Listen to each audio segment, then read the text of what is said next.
Stawek Upiorów to niewielkie jezioro bagienne oddalone około kilometr od centrum współczesnej Ustki. Zbiornik ma powierzchnię 32 harów i jest pozostałością jeziora, które wraz z jeziorami Modła oraz Wicko stanowił pasmo nadmorskich jezior między Ustką a Jarosławcem. W dawnych czasach staw nosił nazwę Zekenmor.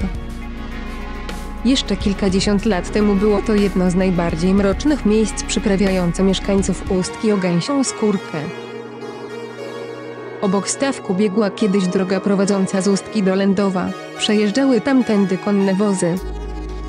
To właśnie wędrowcy najczęściej opowiadali o widmach z nad jeziora. Mówiło się, że ludzie skakali do wody za tajemniczym światłem i nigdy już z jeziora nie wychodzili.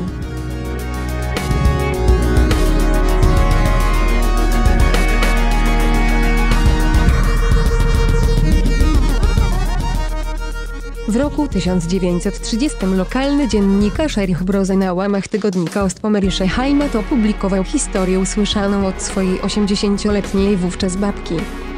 Kilkadziesiąt lat wcześniej późną nocą woźnicę wiózł z karczmy w Ustce do Lędowa dziedzica z żoną i trójką dzieci. Zmęczony dziedzic kazał woźnicy jechać na skróty koło jeziora. Zwabiony przez błędne ogniki i osaczony przez tajemnicze postacie woźnica wjechał bryczką do wody. Sam ledwo wydostał się ze stawu, jednak rodzina dziedzica zginęła. Choć wody stawku długo przeszukiwano, nie odnaleziono w nich śladów zaginionego powozu.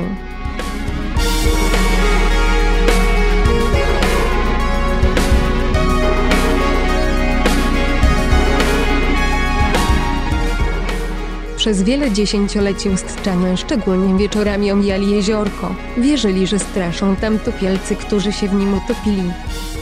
W roku 2017 teren wokół stawku został odnowiony. Dzisiaj jest to miejsce, gdzie w weekendy można spokojnie odpocząć na łonie natury, nie będąc niepokojonym przez upiory zamieszkujące stawek.